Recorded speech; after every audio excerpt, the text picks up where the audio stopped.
Salmo de hoje não é um salmo não, e é, né? Só que é Deuteronômio 32, né? Um canto que tem lá. Então bora, né, cantar esse canto.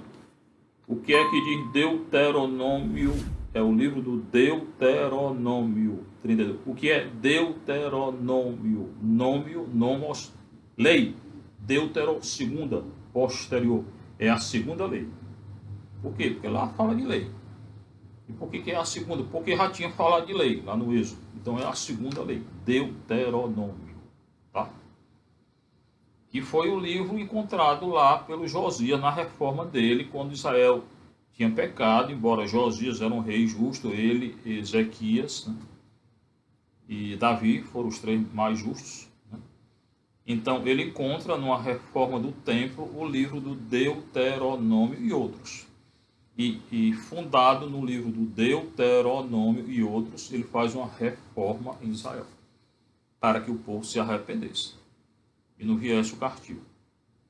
Ano 622. Aí o povo se converteu um pouquinho e depois retornou a idolatria. Então, isso foi em 622. Retornaram à idolatria em 586, 76, exílio. 30 anos depois da descoberta do livro pelo Josias, eles retornaram a idolatrar, consequência, exílio. Antífona, esqueceram o Deus que o gerou. Recorda a leitura inicial? Não ouviram a Deus, esqueceram de Deus.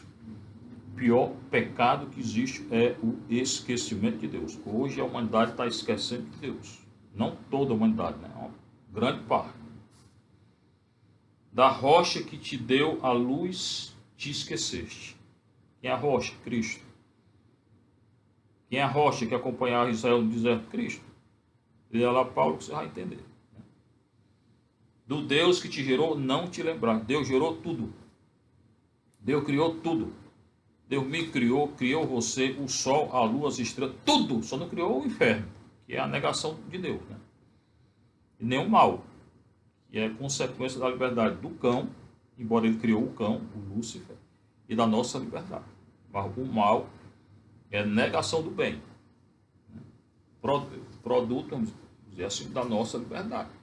Eu tenho liberdade de escolha entre o bem e o mal.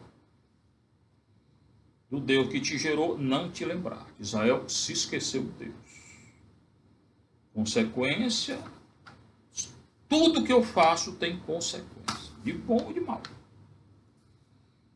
Vendo isso, o Senhor os desprezou. O Senhor não despreza ninguém. Aqui é uma linguagem antropomórfica, colocar em Deus o sentimento humano. Mas Deus deixou. Você quer pecar? Não peque não, mas eu quero. Então vá. Depois tem a consequência do pecado, né? Nesse sentido. Não é um desprezo de Deus. A pessoa que desprezou Deus, né? Quando eu peco, não é que Deus me despreza, não. Eu desprezo a lei do Senhor e é o Senhor. O Senhor não é a lei dele? Nos entregou a lei? Vendo isso, o Senhor deixou que eles seguissem o que eles queriam, né? Liberdade. Aborrecido com seus filhos e filhas. O Senhor não se aborrece com nada, não. Ele é amor. Né? Agora é justiça. Quem quiser pecar, terá que arcar com as consequências do pecado. Então ele deixa, se o filho quer sair de casa, vender tudo e fazer isso e aquilo, o pai aconselha, meu filho não vai, agora vai amarrar o menino é homem já, né? Dentro de casa, não pode. Esqueceram o Deus que o gerou. E disse, esconderei deles meu rosto. Então, não é que Deus esconde o rosto, tudo aqui é a linguagem antropomórfica. Quando eu peco, eu que dou as costas ao Senhor. O Senhor lá que apareceu a Moisés, né, de costa, né, porque ninguém pode ver a Deus e continuar vivo. Êxodo 34, leia. Mas aqui, quando eu peco, eu que dou as costas a Deus. Sou eu que me distancio de Deus, não é Deus que se distancia de ninguém. Né? E verei então o fim que eles terão. Agora, terá um fim. Terá uma consequência, que eu tenho dito desde o início. Toda atitude tem consequência, boa ou ruim. Quem segue o Senhor, a consequência é boa. Quem não segue, pois tornaram-se um povo pervertido. Só olhar hoje como é que tá os carnavais aí, graças a Deus que não vai ter, né? Porque sodomia total. Você lê a história de Sodoma, Gomorra lá, tempo de Noé, é o que está acontecendo. E entra na sua casa aí pela televisão. Não ligue não. Deixa desligada, a bichinha coloca a imagem de Nossa Senhora, né? E fica orando melhor. Desligue, reza o rosário todinho, 2 horas rezando o rosário. Vai ter muito mais força do que estar escutando coisa do vírus toda hora, ou ouvindo pecado, né? Deixando que a pederastia, sodomia entre na sua casa toda hora. É o que tem na televisão. Tornaram-se um povo pervertido, filhos que não têm fidelidade. O que é que o Senhor quer hoje de nós? Fidelidade.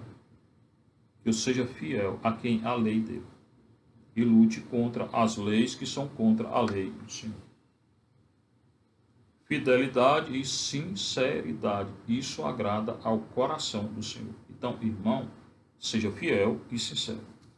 O sacerdote fiel à sua vocação, o casado fiel ao seu matrimônio, o leigo solteiro fiel ao ser cristão, à castidade, né?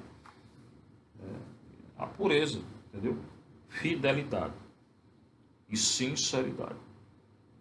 Quem tem um coração fiel, Deus escuta.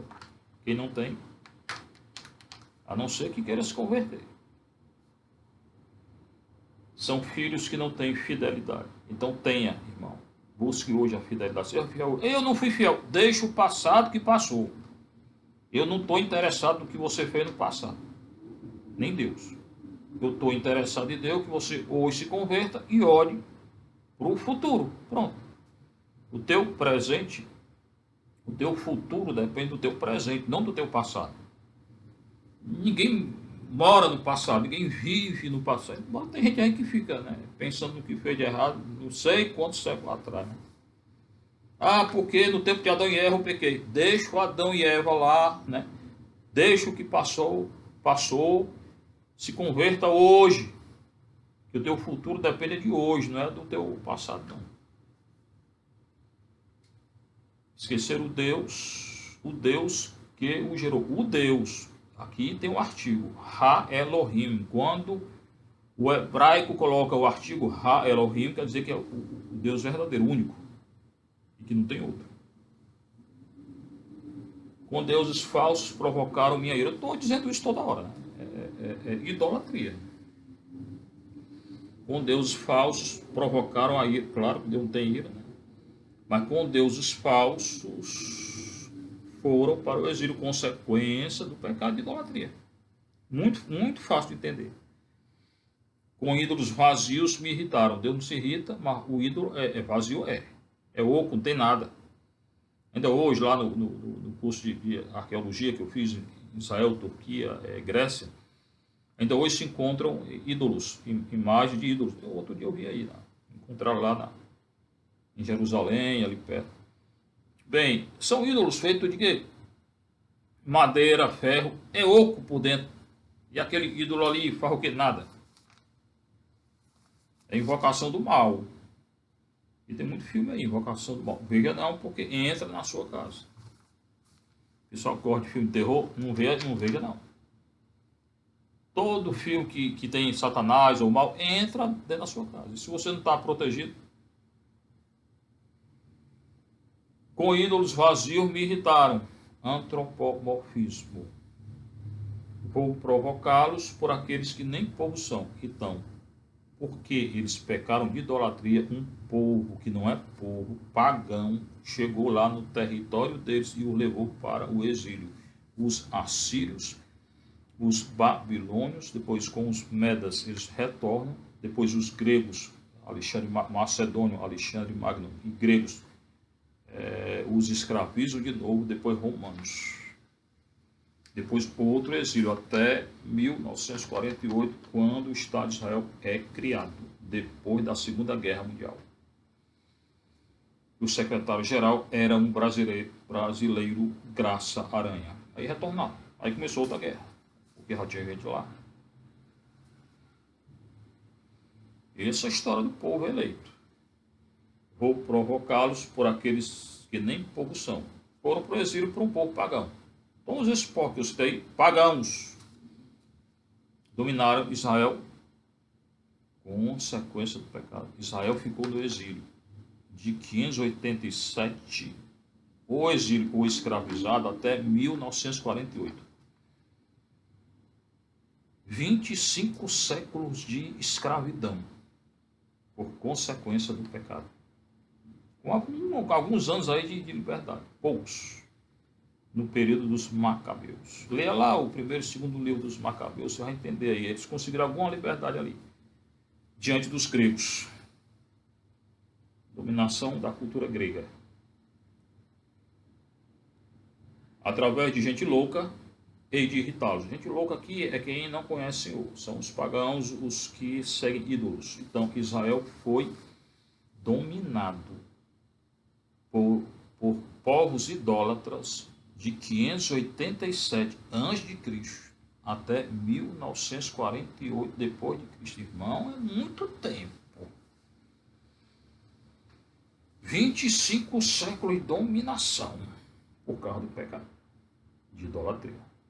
Então, não peque não. Lute contra o pecado. Eu e você.